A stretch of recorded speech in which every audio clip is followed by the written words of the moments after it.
Chers amis de TV Liberté, bonjour. Nous avons la joie et l'honneur de recevoir M. Guy Barret, que vous connaissez, puisqu'il est venu nous présenter un très beau livre sur les pèlerinages de France, qui est chez Via Romana, qui est une analyse de tous les pèlerinages français. Enfin, d'un bon panel de pèlerinages, d'un grand nombre de pèlerinages. Et vous avez aussi publié Publie ma gloire, parole de la Vierge Marie, avec Michel de Corteville chez Via Romana.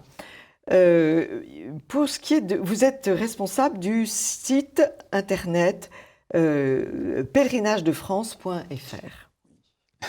Oui, bonjour Anne, et bonjour chers auditeurs.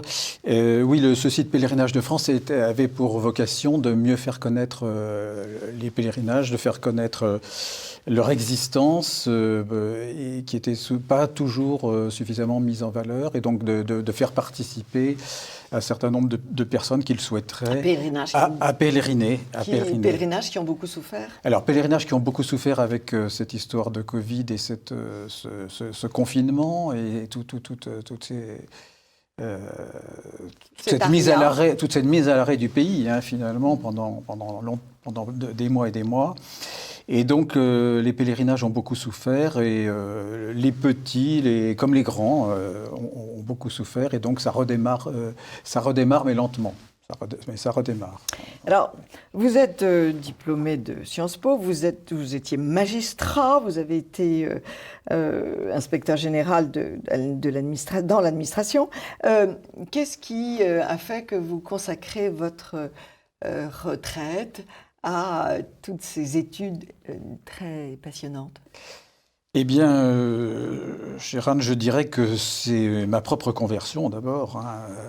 C'est l'histoire d'une conversion aussi, hein, parce que toute une vie, c'est un chemin de conversion. On peut être pratiquant, mais finalement, on a toujours besoin de se convertir davantage. Et donc, quant à moi, j'ai approfondi, j'ai redécouvert, et j'ai eu un chemin de conversion. Et puis, plus ça va, plus je vois la richesse, la richesse et la vérité, que nous donne l'Église, que nous donne l'enseignement du Christ, que nous donne... Et la nécessité. Et la nécessité, oui, la nécessité et l'urgence des conversions. La nécessité et l'urgence de la conversion et de notre propre conversion les uns et les autres. Parce que quand on lit votre dernier livre, Marie dans la mission de Jeanne d'Arc, avec une préface de Monseigneur Luc Crépy, chez Via Romana, il est évident qu'on ne peut pas lire ce livre sans penser à la situation de la France aujourd'hui. Vous parlez d'or, Anne, parce que évidemment, la situation de la France aujourd'hui n'est pas celle qu'a connue Jeanne dans les années 1420. Ça n'allait déjà pas bien. Mais ça n'allait pas bien. Et il y a des parallèles qui sont quand même assez significatifs entre la période cette période dramatique du XVe siècle et puis la nôtre. Tout a toujours très mal marché, disait Bainville. Tout a toujours très mal marché, mais quand même, il y a des moments où ça a été particulièrement dramatique et où la France a failli périr au XVe siècle. Et puis, c'est vrai que nous avons des parallèles qui sont quand même assez saisissants entre la période qu'a connue Jeanne et puis la nôtre, puisque de son temps, avec le traité de Troyes de mai 1421, la France était promise à disparaître sous couvert de création d'une double monarchie, sous direction anglaise, mais la France était promise à disparaître purement et simplement. Et puis aujourd'hui, eh bien, on constate que sous couvert d'Union européenne, eh bien, la France perd toute sa souveraineté, toute son indépendance en réalité, et qu'elle est en réalité aussi conduite par des hommes qui n'ont d'autre finalité que de la voir disparaître, hein. En fond, c'est ça aussi, hein. C'est tellement grave que même Le Figaro est obligé d'en parler. J'ai regardé un article montrant que la Cour européenne des droits de l'homme voulait contredire ce qui était décidé dans les tribunaux nationaux. Oui, oui, tout à fait, Donc, tout à fait. Il y a un droit supranational qui vient supplanter le droit national et qui vient s'imposer à lui. Ouais. Et qui aboutit à la suppression finalement de toute marge d'action sur le plan politique. Oui. Hein. Et puis quand on veut déconstruire l'histoire, comme le cherche à promouvoir M. Macron, eh ben voilà, on détruit nos racines aussi, ce faisant. Alors on va commencer cette émission en citant le président Thomassin. Qui est le président Thomassin ? Eh bien, c'était un magistrat du temps de Jeanne, oui. De grande qualité, puisque le roi Charles VII lui a confié des missions importantes en Dauphiné. Voilà, c'est un homme d'une grande intégrité et d'une grande sagacité. Voilà son propos qui est très beau. Sache un chacun que Dieu a aimé et aime le royaume de France et l'a spécialement élu pour son héritage. Et pour ce, ne peut le laisser périr. Mais sur tous les signes d'amour que Dieu lui a envoyés, il n'y en a point de si grand ni de si merveilleux que celui de cette pucelle. Oui, tout à fait. Donc c'est le cadeau... C'est un admirable propos, mais d'une justesse et d'une profondeur qui a traversé les siècles et qui éclate quand on essaye d'appréhender ce que fut la vie de Jeanne et son message dans toute sa profondeur. Et puis, vous citez aussi, juste en exergue, une autre phrase de Jeanne qu'on connaît sous une autre forme. « N'ayez doute, l'heure est prête. Quand il plaît à Dieu, agissez et Dieu agira. » Oui, tout à fait. C'est la même phrase que les hommes combattent et Dieu donne la victoire. Et Dieu donnera la victoire, tout à fait. Donnera la victoire. Tout à fait. C'est une réflexion d'une grande profondeur aussi, puisque, en fait... Dieu intervient, mais il laisse le libre arbitre à tout instant aux hommes. Et donc, c'est à nous, en premier lieu, d'agir. Hein. Oui. Alors, d'agir par la prière, mais aussi d'agir par l'action. Et Jeanne a été une héroïne exceptionnelle, mais animée par la prière et par l'action. Ce qui est fascinant dans votre livre, c'est que depuis le temps qu'on lit des livres sur Jeanne d'Arc, on devrait avoir tout dit. Et pas du tout. Vous découvrez encore des choses. Il y a bien sûr des différences d'éclairage. Et on a à chaque fois l'impression de recommencer à découvrir Jeanne. Ça, je ne sais pas comment vous faites. Oui, écoutez, ça c'est... Je crois qu'il y a un préalable à toute action, à toute recherche, hein, c'est le souci de la vérité. C'est ce que rappelait le pape Benoît XVI dans son encyclique Caritas in Veritate. Défendre la vérité, la proposer avec humilité et conviction et en témoigner dans la vie sont des formes exigeantes et irremplaçables de la charité. Autrement dit, il faut être animé à la fois d'une grande sincérité, d'une grande exigence sur le plan de la recherche, mais en même temps être animé de ce souci de la vérité sans être... je dirais, parasité par une idéologie quelconque. Et ce qu'il faut aussi ajouter, c'est que pour bien comprendre Jeanne et sa mission, il faut avoir une connaissance de l'histoire religieuse de la France, du christianisme, de Ancien et Nouveau Testament. Alors, c'est ce que vous dites dans votre introduction en évoquant Jeanne configurée à Jésus-Christ et puis à la Vierge Marie. Oui. Alors, expliquez-nous cette définition. Oui, tout à fait. Jeanne est une sainte exceptionnelle. alors tardivement reconnu, puis tardivement canonisé, mais ça ne veut pas dire que de son temps, on n'avait pas identifié toute sa sainteté. La vérité ne prend pas l'ascenseur, elle prend l'escalier. Et oui, tout à fait. Et puis c'est le mensonge qui prend l'ascenseur. Oui, tout à fait. Et puis le pape Pie II, qui est du temps de Jeanne, avait bien identifié la sainteté de Jeanne. Bon, alors pour des raisons diverses et historiques, et puis aussi pour des raisons qui tiennent à l'action de la Providence aussi, elle n'a été canonisée qu'au début du XXe siècle. Parce que, en fait, c'est une sainte de notre temps, c'est une sainte qui a quelque chose à nous dire aujourd'hui.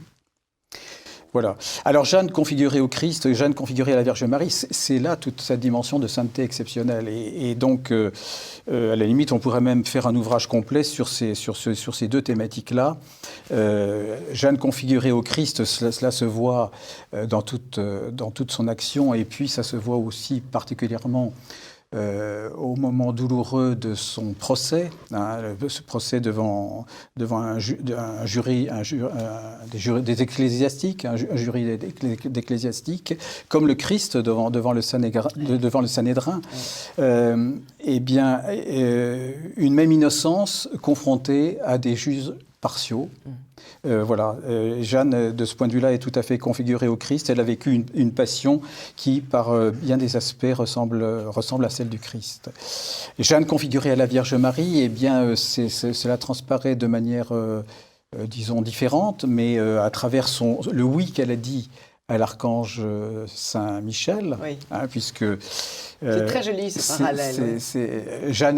La Vierge Marie a eu son fiat devant l'archange Saint Gabriel, eh bien Jeanne a eu son fiat devant l'archange Saint Michel. Il y a là un parallèle qui est magnifique et qui correspond vraiment aussi à une réalité. Saint Michel qui a beaucoup d'importance puisque vous évoquez la piété que Charles VII a à l'égard de Saint Michel qui l'aurait sauvé. Oui, tout à fait. Racontez-nous ça, parce que c'est complètement oublié. Comment dirais-je, la dévotion à l'archange Saint-Michel a été déjà celle des rois carolingiens. Mais c'est vrai que cette dévotion à l'archange Saint-Michel, en tant que protecteur du royaume de France, s'est amplifiée sous les Valois. Elle s'est amplifiée avec Charles VI déjà.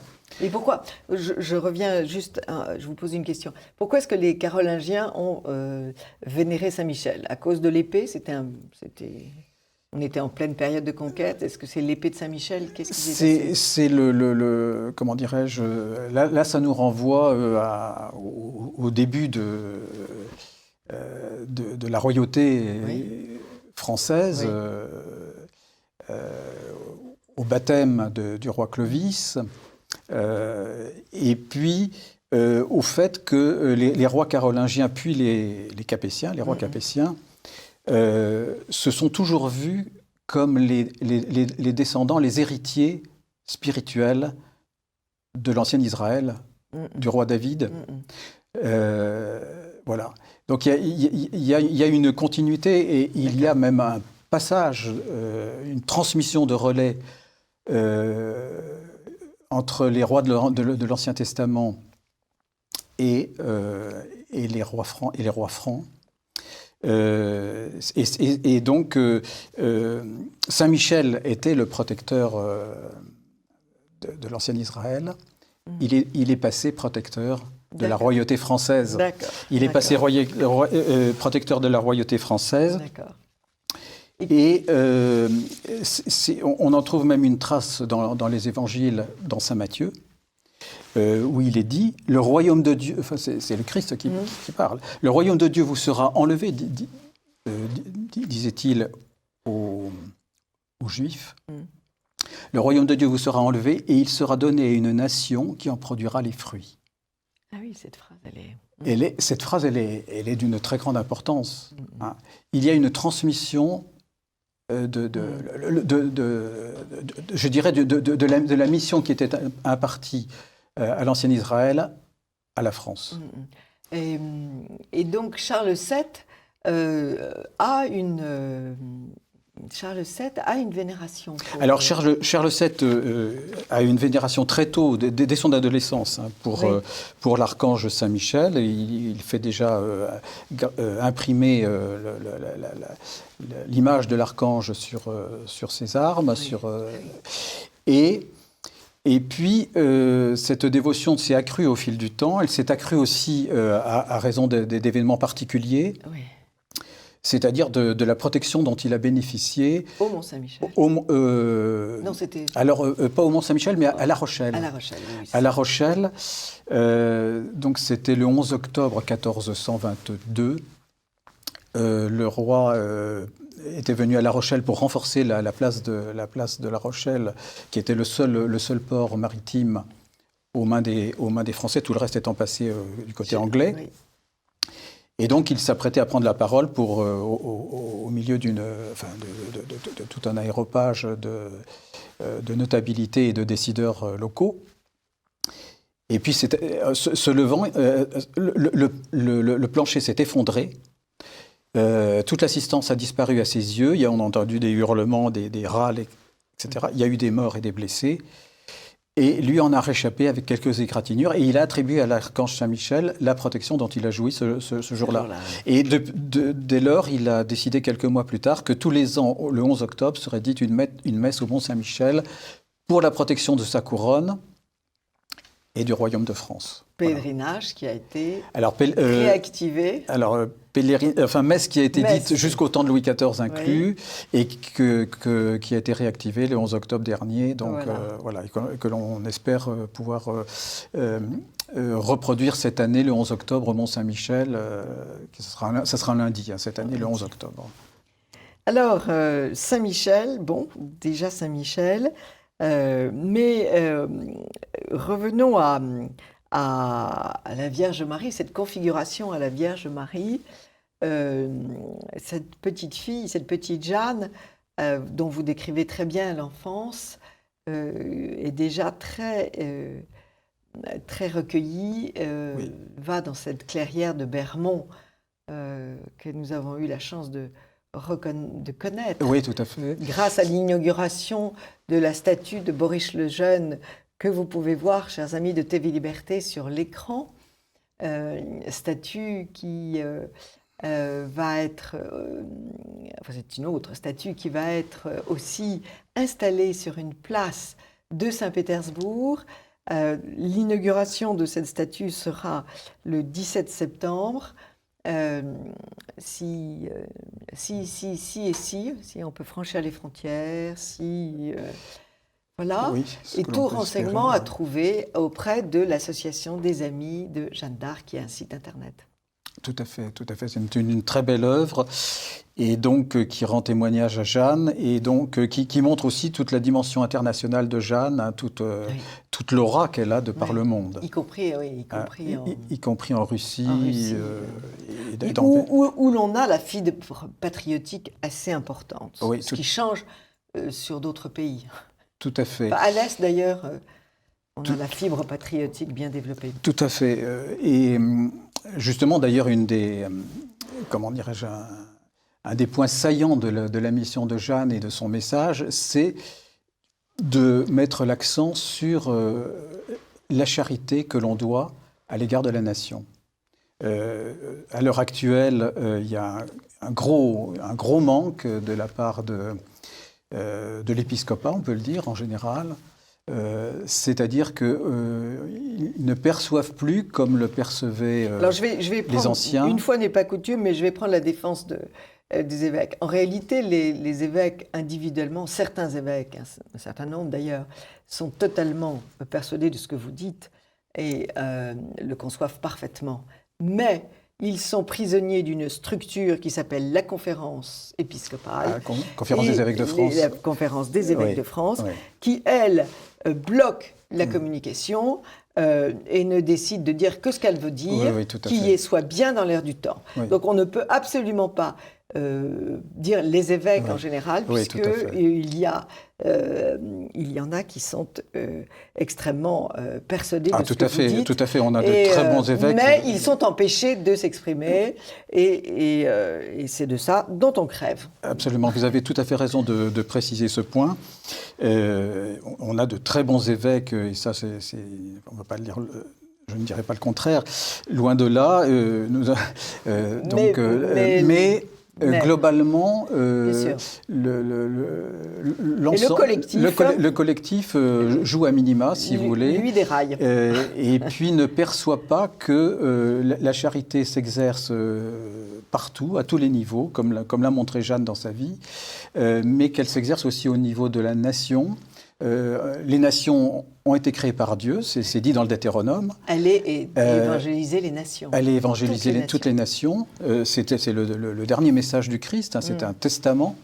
Les nations ont été créées par Dieu et puis elles seront présentes lors du grand jugement final.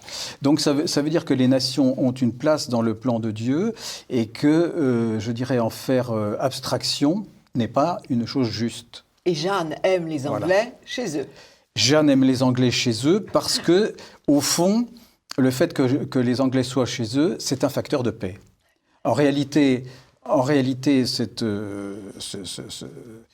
politique de jouer à fond l'immigration n'est pas à l'apparence de la charité, mais en réalité, à terme, joue contre cette même exigence de charité, puisqu'elle arrive à générer des situations conflictuelles dont on voit les effets aujourd'hui. Voilà. Oui, il y a l'immigration d'une part, et puis il y a aussi les bombardements de l'autre, puisque ces 20 ou 30 dernières années, nous avons eu des bombardements de pays entiers qui ont un mal de fou à s'en remettre, sans compter le nombre de morts qui ont été faits par des puissances peu charitables. Oui. Pour employer votre expression. Tout à fait, vous avez raison. Mais vous avez raison, on devrait bien davantage parler du mot charité. Oui, tout à fait, parce que Jeanne est un exemple extraordinaire de charité à tous les niveaux, puisque étant enfant, elle accueillait des miséreux chez eux, elle leur offrait sa couche, elle allait dormir par terre un peu plus loin.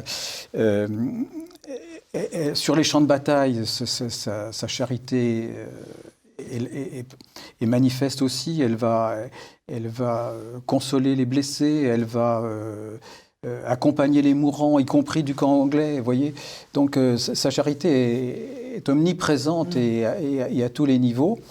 Et puis sa charité s'exerce à l'égard de la France, à l'égard parce qu'elle a un devoir à l'égard de la patrie, ce devoir qui lui a été rappelé par l'archange Saint-Michel et par son conseil Sainte Marguerite et Sainte Catherine. Bien sûr, autre rapprochement avec la Vierge Marie, le vœu de virginité qu'elle fait très tôt.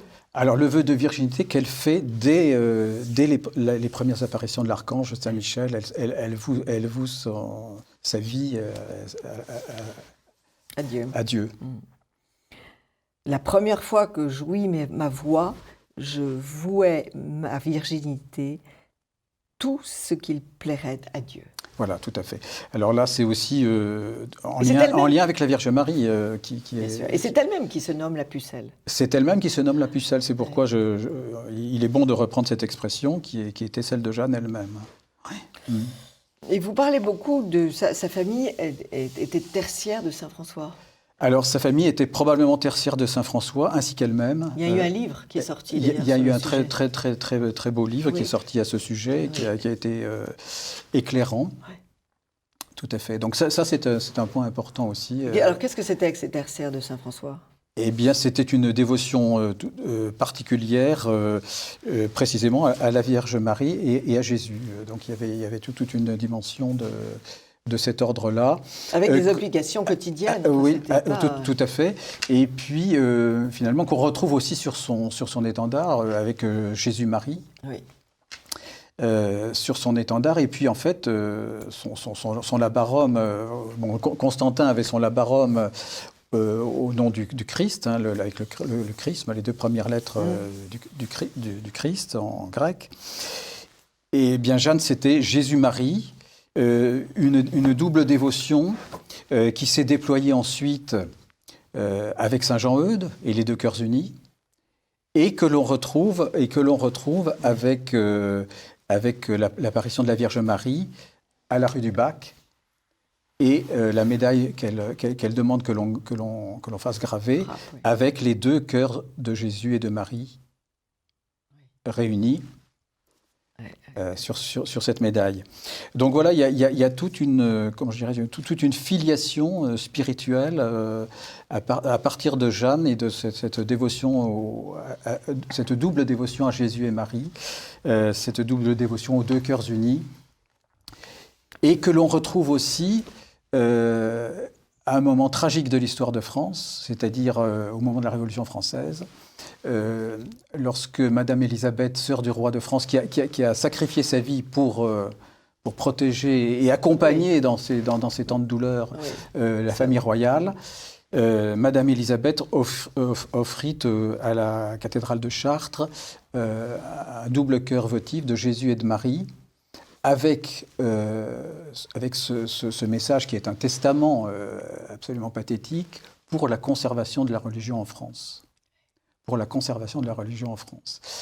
Donc c'est quelque chose, vous voyez, donc cette continuité sur le plan de la spiritualité, et donc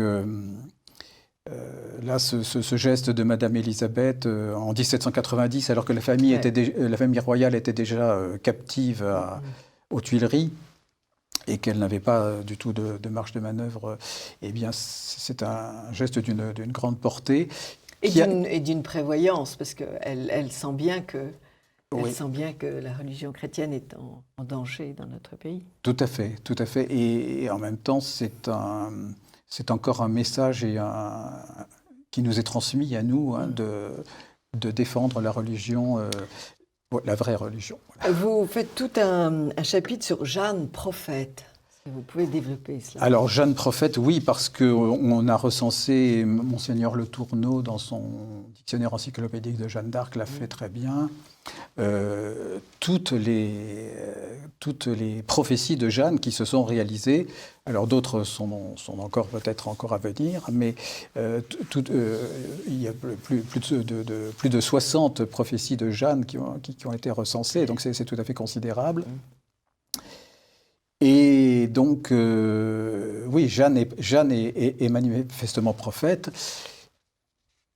Elle est lorsqu'elle prophétise tel ou tel événement qui va arriver, telle bataille qui sera gagnée, telle bataille qui sera perdue. Ça, on en a la preuve. Par exemple, la journée des harengs, qui a été une défaite française en avril 1929, près d'Orléans.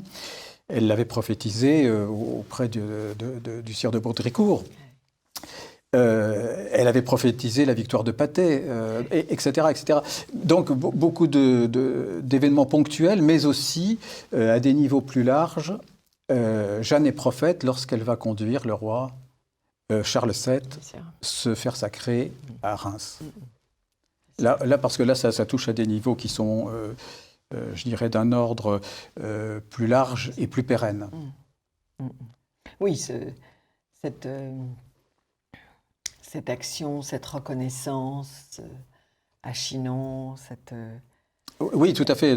La reconnaissance du roi qui s'était glissé parmi les favoris, parmi ses proches incognito, et donc qu'elle reconnaît tout de suite. Oui. Elle est guidée. Elle est guidée. Oui. Elle est guidée. Elle a été longuement instruite par l'archange Saint-Michel. On peut dire que, je dirais, dans l'histoire, Jeanne est la personne qui a le plus eu de contact d'aide du ciel. D'aide du ciel et de présence de l'archange Saint-Michel. Parce que, si vous voulez, Saint-Aubert, l'évêque Saint-Aubert, lorsqu'il a eu 3 songes de l'archange Saint-Michel, lui enjoignant de faire construire un sanctuaire au Mont Saint-Michel, ça a été 3 songes, ou en tout cas songe ou apparition. Mais Jeanne, c'était bien davantage. Elle a eu la présence de l'archange tout au long de sa vie publique, jusqu'à Crotoy, lorsqu'elle était prisonnière des Anglais, en 1431. Donc, on peut dire que Jeanne a été gratifiée de la présence et de l'instruction de l'archange durant plusieurs années, puisque la première apparition de l'archange, rappelons-le, c'est à l'été 1424. Hein, 1424, 1431. Donc, vous voyez, je dirais, toute la durée de cette intimité spirituelle avec l'archange. C'est quelque chose d'absolument unique dans l'histoire. Il y a bien sûr le Mont-Saint-Michel, mais il y a un autre lieu en Italie. Mont Gargan. Le Mont Gargan. Oui, le Mont Gargan, Monte Gargano. Oui. Qui est très, très émouvant. On descend dans la basilique et dans une grotte à l'intérieur de la montagne, et il y a cette statue bien connue. Et c'est très, très, très impressionnant aussi. Oui, ça j'en suis certain. Oui. Et oui, et d'ailleurs, le lien entre le Mont Gargan et le Mont Saint-Michel est avéré, hein, puisqu'il y a eu l'archange a demandé à ce que des reliques soient ramenées du Mont Gargan vers le Mont Saint-Michel. Donc il y a eu des reliques du Mont Gargan qui sont venues au Mont Saint-Michel. Le premier sanctuaire, c'est le Mont Gargan et le Mont Saint-Michel. Voilà, le premier sanctuaire est le Mont Gargan et ensuite le Mont Saint-Michel. Enfin, c'est-à-dire l'archange a tenu à poser pied sur deux nations qui ont un rôle particulier à jouer dans l'histoire de la chrétienté. L'Italie, parce que c'est le siège de Rome, c'est le siège de Pierre et de ses successeurs. Et parce que c'est le premier pays où sont allés les apôtres en quittant Israël, en quittant la Palestine. Oui, c'est ça. Enfin, ils sont passés par la Grèce, la grande Grèce, mais ensuite ils sont venus Saint-Pierre a débarqué dans les Pouilles. Oui, tout à fait. Donc c'est vraiment deux nations qui ont un rôle éminent à jouer dans l'histoire du salut. Disons-le comme cela, car c'est juste. Et donc, voilà, c'est la raison pour laquelle il y a eu cette double apparition. Celle du Mont Gargan, finalement, est intervenue à peu près au moment où Clovis était... arrivait. Où Clovis a été baptisé. Il a été baptisé. À quelques années près, c'est la même période. C'est très, très émouvant. Alors, bien sûr, il y a pour ce qui est de la configuration de Jeanne à Marie, vous faites tout un très beau chapitre sur les larmes de Jeanne, dont la vie, évidemment, est bien proche de celle de la Vierge. Oui, tout à fait. Les larmes... Tout en extérieur, puisque la Vierge, c'est tout en intérieur. Oui, tout à fait.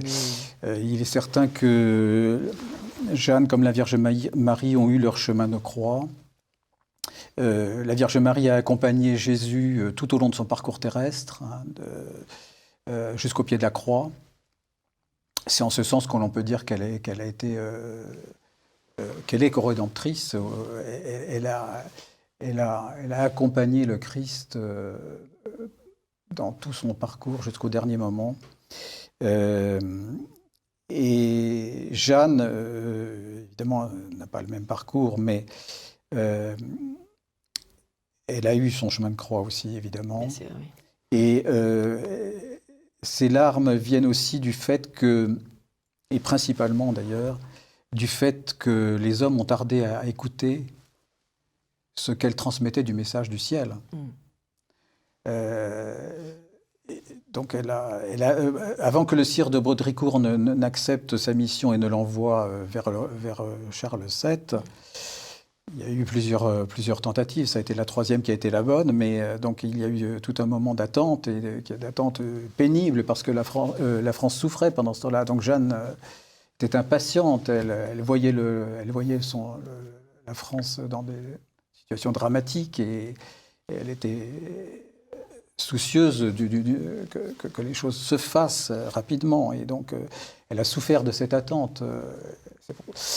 Et puis, elle a souffert surtout aussi après le sacre, quand elle s'est rendue compte qu'en fait, le roi... elle était abandonnée. Le roi, du fait de ses conseillers les plus proches, ne la suivait plus dans les conseils qu'elle donnait, qui étaient les conseils du ciel, qui auraient pu faire gagner beaucoup de temps dans la libération de la France. La France aurait pu être libérée beaucoup plus vite qu'elle ne le fut. Donc Jeanne n'a pas été écoutée après le moment du sacre, et donc voilà. Et ça, c'est déjà un martyr. C'est déjà un martyr. C'est déjà le début de son martyr, en fait. C'est déjà le début de son martyr. Oui. Alors vous nous offrez des très beaux textes sur Jeanne qui sont peu connus. Alors les textes de Saint-Pédis. Vous nous redonnez le discours de Jean-Paul II. Oui. Et Benoît XVI.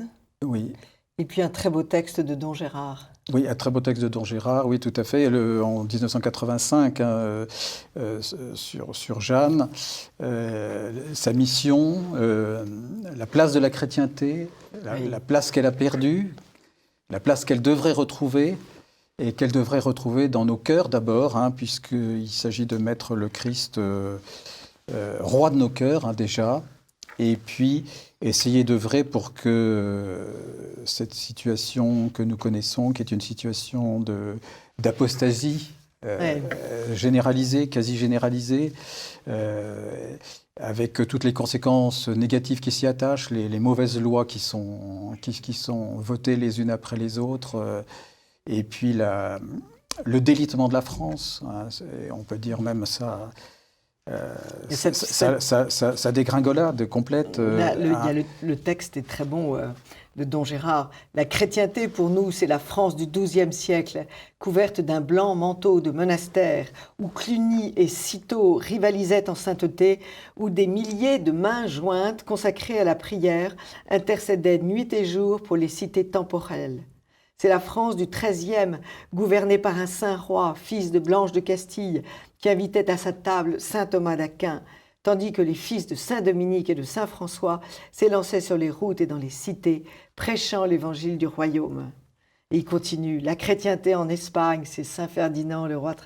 La chrétienté, c'est l'esprit laborieux, la chrétienté, c'est l'énergie intelligente et inventive. Mais la chrétienté, mes frères, c'est aussi un monde menacé par les forces du mal. C'est un très beau texte. Oui, c'est un très très beau texte. Et alors Jeanne, justement, par le sacre à Reims, ville du sacre, est venue, de par Dieu, de par le ciel, renouer avec cette chrétienté-là.